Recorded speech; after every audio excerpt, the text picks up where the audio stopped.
수도권을 중심으로 연일 코로나19 집단 감염이 지속되고 있습니다. 특히 최근 들어 감염 경로를 파악하기 힘든 깜깜이 환자가 크게 늘면서 방역 당국의 긴장감도 높아지고 있는데요. 수도권 감염 확산 여파로 오늘 마무리된 순차적 개학에서는 500여 개 학교의 등교가 불발됐습니다. 인제대학교 서울백병원 가정의학과 김경우 교수 모시고 자세한 이야기 나눠보겠습니다. 교수님 어서 오십시오. 안녕하세요. 저희가 방송 준비하는 과정에서 조금 전에 들어왔던 속보가 있어서 그 가리봉동의 중국 동포교회 쉼터에서 오늘 8명 그리고 최소 9명이 확진 판정을 받았다라는 방역 당국의 발표가 있었습니다. 이게 중국 동포교회 쉼터에서 또 그 확진 판정받은 분이 리치웨이라는 그 건강용품 판매업체를 갔다가 와서 이 안에서 확진이 된 것 같은데요.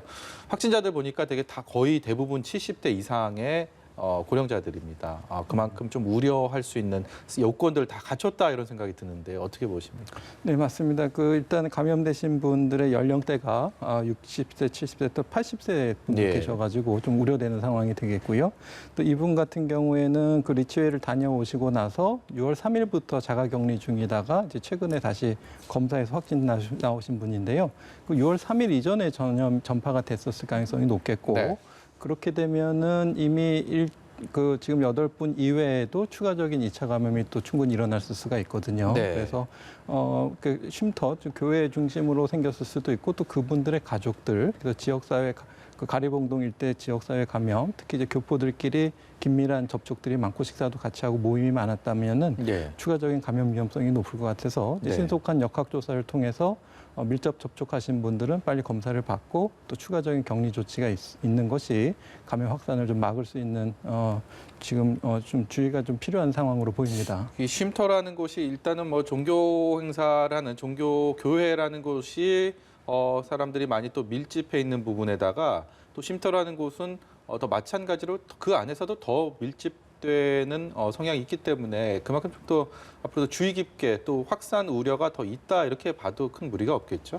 예, 아마도 그 교회 이름은 교회지만 말씀하신 것처럼 주말이나 종교 행사 이외에도 이제 쉼터 기능을 해서 평상시에도 같이 모여서 네. 편하게 또 뭐 식사도 하고 차도 마시고 그런 환경이면 특히 마스크를 또 안 쓰셨을 가능성이 많고요. 네. 또 거기가 어느 정도 밀폐되고 밀집한 환경이냐에 따라서 감염이 더 많이 일어났을 가능성이 충분히 있을 것 같습니다. 네. 또 한 가지 그 놀이동산 방문했다가 고3 학생이 뭐 그 확진 판정 받아갖고 방역 당국 비상이 걸렸는데 놀이동산이라는 곳이 워낙 사람들이 많이 모이는 곳이기 때문에 이른바 저희가 뭐 놀이기구 타다가 소리 지르고 신나서 하는데 비말 그냥 전파될 수 있는 상황이기 때문에 맞습니다. 네. 여기 또 걱정이 많이 됩니다. 네, 맞습니다. 또 이제 생각지 못했던 어떤 집단 감염의 위험 장소가 또 놀이동산이 아마 또 될 수 있을 것 같고요. 물론 이제 그런 야외 물놀이 시설에 대해서는 이제 방역 조치를 좀 특히 이제 물놀이 할 때 마스크를 못 쓰니까 이런 것들에 대해서 이제 조치가 이루어졌는데 특히 지금 놀이동산 같은 경우에는 좀 롯데월드 야외도 있지만 또 실내도 네. 많이 있고요. 또 이 잠실역 주변에 굉장히 유동 인구도 많고 밀집한 환경이 많이 조성되기 그렇죠. 때문에 얼마든지 추가 전파가 일어날 수 있는 그 충분한 위험한 시설이 될 것 같고요. 아마 이제 마스크를 서로 잘 착용했다고는 하지만 지금 이제 추가적인 CCTV를 분석을 통해서 몇 분의 무슨 기구를 이용했고 이걸 좀 자세히 지금 분석하고 있는데 대부분 또 마스크를 잘 착용했지만 또 불량 착용한 부분도 있어가지고 네. 그쪽을 통해서 이제 이 학생의 마스크를 불량 착용했다던가 같이 이용하셨던 분이 마스크를 착용하지 않았다든지 이렇게 되면은 또 충분히 전파가 일어날 수 있는 위험성이 있어서 아마 놀이동산에 그 시간에 방문했던 모든 분들이 접촉자로 분류돼서 자가격리가 될 것 같지는 않지만 네. CCTV를 통해서 조금 걱정되시는 분들에 한해서는 추가적인 자가격리 통지가 가서 또 이제 추가적인 검사와 2주간의 자가격리가 이루어질 것으로 좀 추정이 됩니다. 예. 이 학생이 확진 전에 학교에서 150여 명 정도 접촉을 했다고 해서 어쨌든 학교도 긴급 폐쇄하고 온라인 수업으로 전환을 했고 인근의 14개 학교도 이제 등교를 중단을 한 상태인데 놀이동산에서 감염이 됐으면 어쨌든 학교에서 전파됐을 가능성은 좀 낮다라고 봐도 되는 겁니까? 네, 그렇습니다. 시간상으로 봤을 때 이 학생이 방문한 게 이제 지난 5일 날 방문한 것으로 알려져 있고요. 이제 6일 날 7일은 이제 휴일이었기 때문에 아마 등교가 없었을 것 같고요. 그리고 그 다음에 확진 판정을 받았기 때문에 놀이공원에서 감염이 된 이후에 학교에서 추가적인 전파 가능성은 좀 낮아 보이는데요.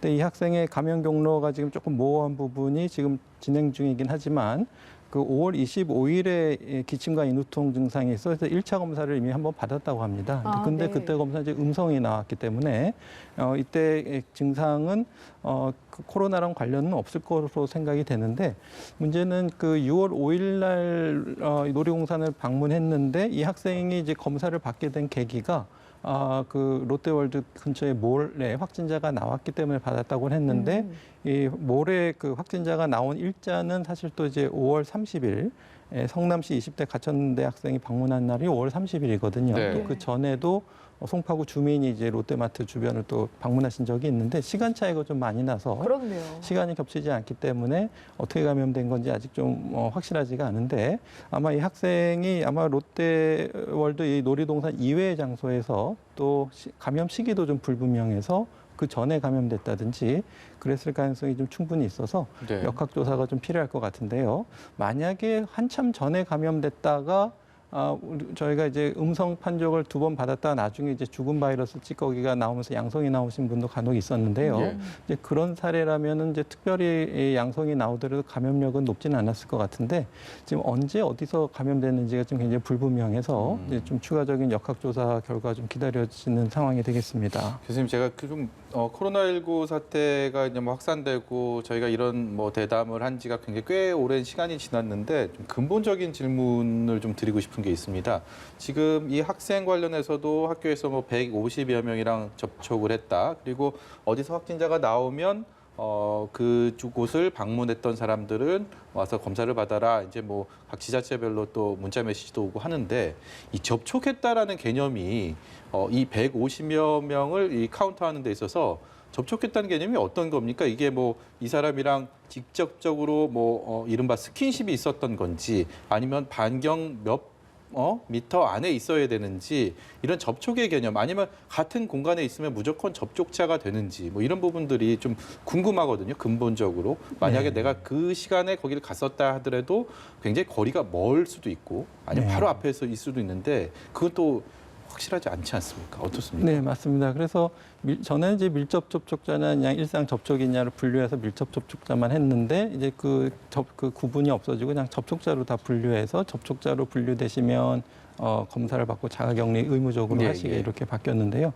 보통 이제 CCTV를 통해서 이제 역학조사를 하실 때 가장 보는 게 말씀하신 것처럼 얼만큼 근거리 접촉이 있었냐를 보면서 마스크 착용 여부를 봅니다. 그래서 마스크를 코와 입을 충분히 가린 상태에서 지나갔다면 접촉자를 분류하지 않고 마스크를 좀 코가 이제 노출됐다든지 예. 좀 불량 착용했다든지 그런 경우에 또 서로 이제 마스크를 착용 안 하신 분이 지나갔다 그러면은 접촉이 있었다 그러면 그분은 이제 접촉자로 분류하고 그래서 역학조사관이 이제 CCTV를 하나하나 보면서 이분은 접촉자, 이분은 접촉자가 아니다 이렇게 분류하는데 가장 중요한 것이 이제 마스크 착용 여부가 굉장히 중요한 부분이 되겠습니다. 예. 그러니까 접촉을 했어도 마스크를 잘 착용을 했으면 검사를 받지 않아도 된다는 말씀이신 그렇습니다. 거네요. 서로 잘 착용한 상태였으면은 접촉자로 분류되지는 않습니다. 그것을 가려내는 것도 굉장히 큰 일이겠네요. 그렇습니다. CCTV를 일일이 다 봐야 됩니다. 예. 알겠습니다.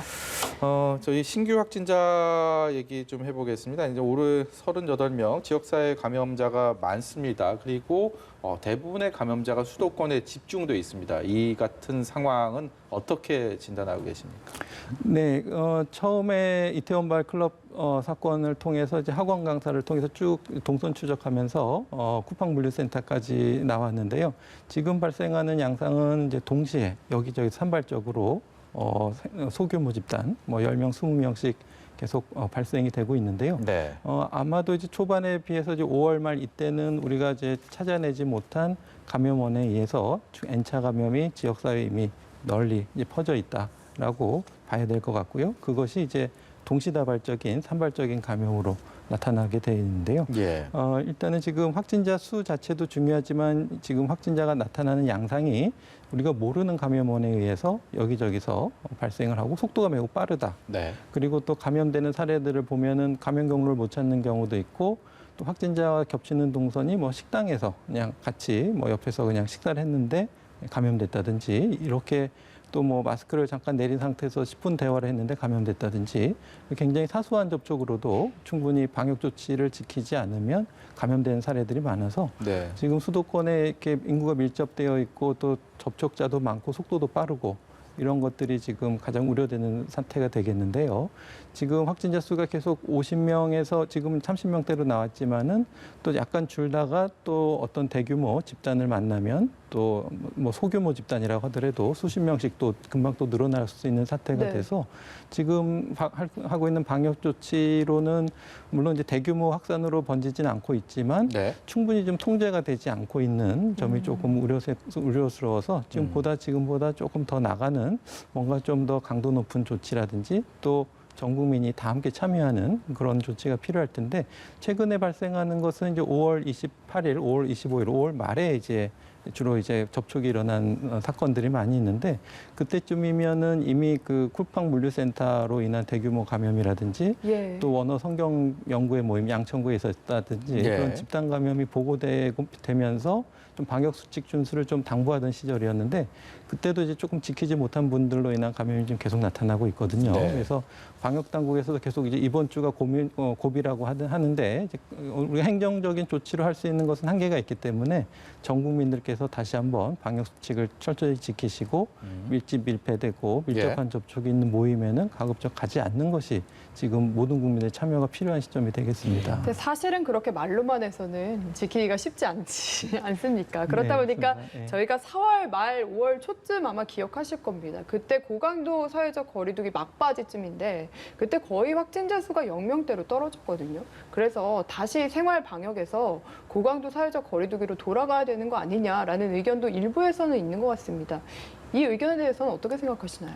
네, 그래서 처음에 우리가 생활 방역으로 간다고 했을 때도 생활 방역이라는 것이 기존에 있었던 고강도 아니면 사회적 거리두기랑 어떤 차이가 있느냐 이런 논란이 좀 한번 있었는데요. 아무래도 이제 정부에서 발표하는 또 전국적으로 발표하는 어떤 예.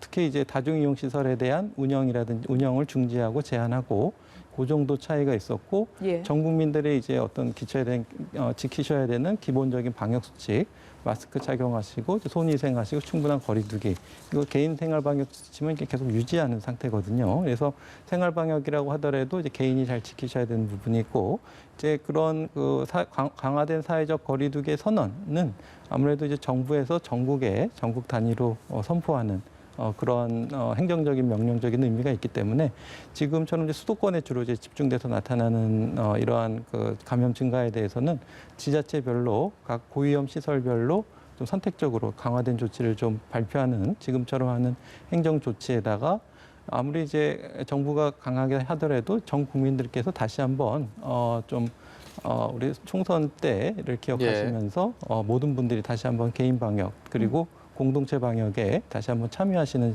것이 중요한 시점이 될 것 같습니다. 예. 그리고 오늘까지 해서 4차 등교했죠. 순차 등교가 마무리되면서 이제 모든 학생들이 등교를 시작을 했는데 현재까지 해서 학교에서의 코로나19 대응은 얼마나 잘 이루어지고 있다고 보시는지 전문가의 의견도 또 듣고 싶거든요. 궁금합니다. 네, 이제 방역 차원에서는 이제 뭐 학생들뿐만 아니라 학교 선생님 그리고 교육청 또 교육부 또 방역당국 모든 분들이 최선을 다하고 있는 것 같습니다. 그래서 방역 차원에서는 지금 학교 내 감염이 아직은 보고되고 있지는 않기 때문에 어느 정도 성공적이라고 보이는데 문제는 이제 너무 이제 이런 철저한 방역 수칙 준수 때문에 좀 힘들어하시는 부분도 많이 있고 또 이제 등교 계약으로 좀 이렇게 기대를 가지고 갔던 학생들도 또 너무 엄격한 방역 조치 때문에 또 약간 또 실망하는 경우도 있다고 하는데요. 네. 근데 지금은 이제 어쩔 수 없이 좀 가야 되는 길 같고요.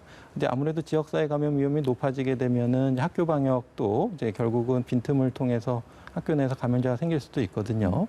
그리고 또 이제 한 가지 우려스러운 점은 지금 이미 이제 감염된 학생들이 등교해서 주변의 학생들이 이제 검사를 받고 이제 학교가 등교를 중지하거나 또 자가격리되는 경우가 있어서 그런 것들이 학생들에게 미친 어떤 심리적인 영향 같은 건 어떤 정도가 있는지 한번 좀 살펴보고 평가할 필요도 있을 것 같습니다. 예, 코로나19 사태가 이렇게 장기화되면서 지금 말씀하신 것처럼 저희도 이제 주변에 학교에 가는 특히 어린 아이들 얘기를 들어보면 마스크를 쓰고 가는 게 너무 힘들다라는 얘기를 하거든요. 실제로 이 바이러스가 이 날씨와의 상관관계에 대해서는 여러 가지 해석이 있었지만 얼마나 전파가 뭐 날씨가 더워졌을 때 있고 없고를 떠나서 이 마스크를 써야 되는 부분들에 대한 고통이 상당한 것 같습니다. 그런 가운데 정은경 본부장이 오늘 마스크 착용을 하고 1m 거리를 두면 이 감염 위험을 80% 이상 감소시킨다라는 공식적인 발표도 있었거든요. 그렇기 때문에 마스크의 중요성은 더 이상 더 뭐 강조할 필요가 없을 정도로 중요하지만 날씨 문제 때문에 특히 무더위 오늘 굉장히 더워지지 않았습니까? 네. 앞으로 계속 그럴 텐데 이거 어떻게 되겠습니까? 네, 참 어려운 문제인데요. 예, 일단은 마스크도 100% 차단해주는 효과는 없고, 물론 이제 마스크 종류별로 차단율의 차이는 있겠지만, 100%가 아니기 때문에 그 보완하는 것이 바로 거리두기가 되겠습니다. 우리가 거리를 1m 둘 때랑 2m 둘 때랑은 그 전파되는 비말의 농도 차이가 굉장히 많을 수가 있거든요. 특히 이제 공간으로 퍼지는 거기 때문에 그래서 일단은 마스크가 100% 걸러주지 못하기 때문에 충분한 거리두기를 통해서 우리가 마스크의 성능이 떨어지는 것을 좀 보완할 수가 있겠고 네. 또 위험도가 이렇게 높지 않은 상황이라면 이제 말씀하신 것처럼 조금 마스크의 필터 기능이 좀 약하더라도 네. 좀 거리두기를 통해서 좀 호흡하기 편한 마스크를 착용한다든지 그리고 학교 내에서 충분히 교실에서 이제 선생님이 보시는 상황에서 증상이 이렇게 없고 또 이제 특별히 노출력이 없는 학생들이라면은 좀 마스크 착용에 대해서 또 호흡이 좀 곤란해하고 힘들어하는 아이들에 대해서는 또 마스크 착용을 좀 일시적으로 선생님 보는 앞에서는 좀 안 하는 것도 하는 가지 방법일 수 있겠습니다. 그리고 예. 학생이 특별히 뭐 발표를 하거나 이렇게 비말이 나오는 상황이 아니라면은 좀 마스크 착용을 좀 느슨하게 허용해 주는 것도 괜찮을 것 같고요. 네. 대신에 이제 손위생이라든가 충분한 거리두기를 하는 것이 좋겠고 또 쉬는 시간이나 이제 등하교 같이 이제 학생들이 이제 많이 접촉이 일어날 수 있을 때는 그때는 마스크를 착용한다든지 그래서 네. 마스크 착용에 대해서는 위험성을 평가해서 좀 유연하게 적용해도 좋을 것 같습니다. 예. 예.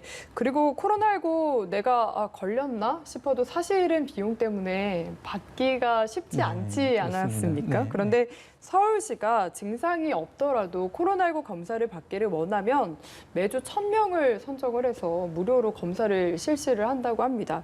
이런 검사에 대해서는 좀 어떻게 보시는지 궁금합니다. 네, 이제 코로나의 어떤 전파 특성상 이제 무증상, 경증일 때 감염 위험이 매우 높고 그리고 전파되는 경로도 상당히 이제 부지불식간에 특히 이제 수도권의 특성상 유동 인구도 많고 밀접한 접촉이 일어나는 기회도 많기 때문에 특히 이제 대중교통 탈 때도 좀 불안하고요. 그래서 또 증상이 생기면 이제 불안하신 분이 충분히 있을 수가 있거든요. 하지만 또 역학조사에서 어떤 검사 대상이 아니면은 이제 비용도 많이 들고 그런 부분에 대해서 서울시에서 아마 이제 집합 검사를 하게 되면 비용도 많이 줄면서 특히 이제 본인 부담 없이 검사를 하겠다고 했는데요.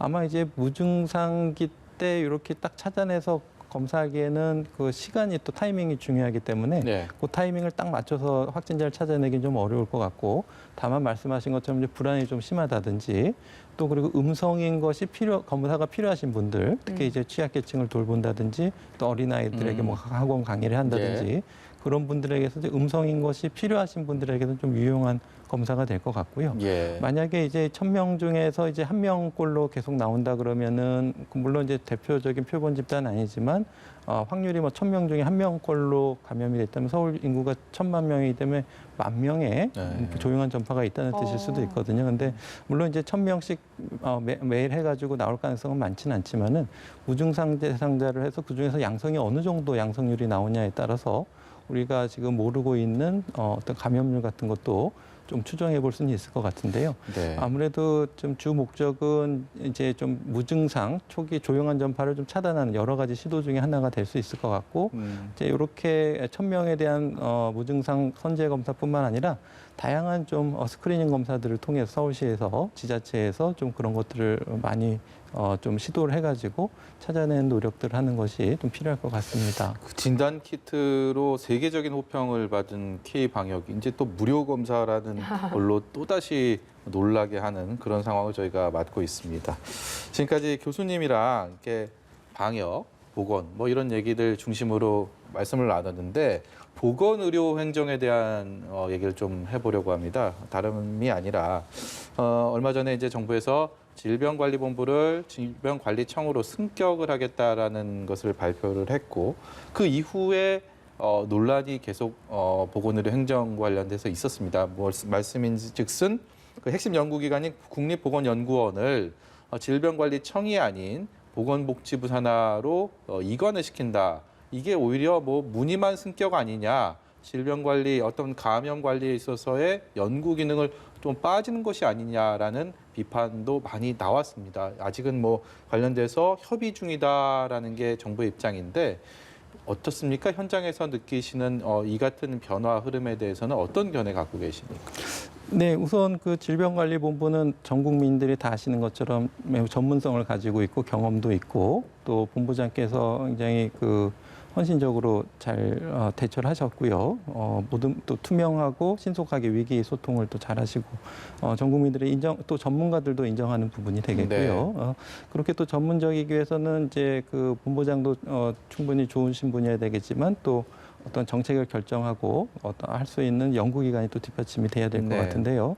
그동안에 질병관리본부에서 코로나19뿐만 아니라 이제 많은 어떤 질병 사태에서 이런 역학적인 연구들이 이제 문제 해결에 많은 실마리를 줬던 것들인데 대표적인 것이 뭐 가습기 살균제 피해 사건 같은 경우 처음에 이것이 원인 불명 바이러스에 의한 폐렴인가 했다가도 알아낸 것이 역학조사에 의한 성과가 되겠고 또 A형 감염이 유행할 때도 원인이 뭘까 하다가 조개젖이 원인이었던 거 사실 다 역학적인 연구 기반을 통해서 이것이 성공적으로 대응할 수 있는 기반이 됐기 때문에 전문적인 조직일수록 이런 연구기관이 같이 있는 것이 매우 중요하고요. 다만 이번에 논란이 된 부분에 대해서는 제가 아직 개인적으로 추정하기에는 이러한 그 전문성이 보건부 내에도 좀 있었다는 그런 움직임이 있지 않았나 좀 추정이 네. 됩니다. 그래서 지금 현재 보건복지부가 있는데 주로 이제 좀 복지 쪽에 좀 이번에 치우쳐져 있는 부분이 있어서 네. 장차관이라든지 그래서 보건복지부 내에서도 좀 연구기관이 필요하다는 움직임이 있었을 것 같고요. 또 제2차관도 아마 자릿수 늘리는 것보다는 좀 그래도 보건 쪽에 보건 또 분야 쪽에 보건 분야 전문가가 좀 예. 맡아야 되겠다 그런 움직임으로 좀 해석할 수가 있을 것 같고요. 네.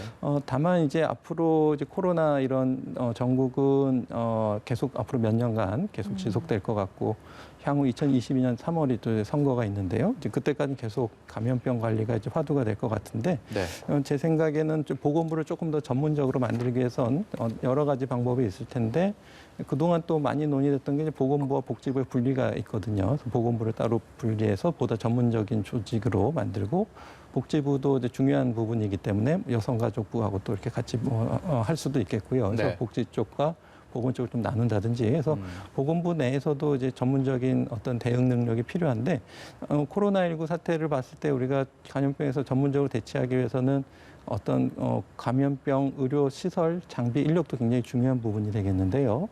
그 기억하시겠지만 그 대구에서 17세 정모군이 이제 열이 나고 코로나 아니었지만 네. 진료가 좀 늦어지면서 사망한 사건이 있었는데 그런 것이 충분히 수도권에도 있을 수가 있거든요. 열이 나고 밤에 빨리 병원을 가야 되는데 네. 다른 응급실에서 보려면 다른 응급 환자를 섞일 수가 있기 때문에 응급실에 전체 코로나 환자 감염이 될 수가 있어서도 응급실에서 쉽게 받을 수 없는 상황이고 네. 그래서 열이 나고 의심이 되는 환자를 따로 볼 수 있는 응급 의료 병상이 있어야 되는데 굉장히 많이 부족합니다. 그리고 거기 한번 들어가면 코로나 검사 나올 때까지 또 나올 수가 없기 때문에 또 거기 또 응급 의료진도 다 방호복을 입고 또 진료를 해야 되기 때문에 인력도 많이 필요하고요. 그래서 앞으로 이제 수도권에도 그런 시설, 인력, 장비 이런 지원이 충분한데 그건 또 사실 이제 보건부에서 의료체계 시스템에 대한 거라든지 또 건강보험공단에 또 연구팀이 있기 때문에 어떤 심사평가원이라든지 이런 데서 예.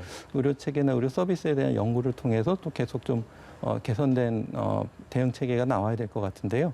보건부 내에서도 이제 코로나19에 대한 대응을 보다 좀 전문적으로 또 앞으로 또 좀 하는 능력을 좀 키우는 준비가 질병관리청 승격과 더불어서 또 다른 부분에서도 충분히 또 잇따라야 될 것 같습니다. 네, 마지막으로 짧게 코로나19 관련 국제 소식도 하나 짚어보고 싶은데요. 지금 미국 같은 경우에도 코로나19 상황이 좀 심각하지 않습니까? 근데 이런 가운데 그 조지 플로이드 흑인 남성 사망 사건과 관련해서 지금 추모 물결이 거센 상황입니다. 그래서 추모 그 마음 자체에는 저희도 동참하고 있지만 이래서 이제 국제적으로 뭔가 두 번째 팬데믹이 또 오는 게 아닌가 하는 뭔가 우려 섞인 시선도 있거든요. 여기에 대해서는 좀 어떤 견해 갖고 계신지요? 네, 충분히 그럴 가능성이 있어 보입니다. 지금 자료 화면들을 봤을 때는 마스크를 착용하지 않은 분도 있고 구호도 많이 외치고 또 체류탄이 터지면 기침도 많이 하고 그래서 밀접한 접촉이 야외에서 많이 일어났기 때문에 예. 충분히 군중들 사이에서 전파됐을 가능성이 많거든요. 그래서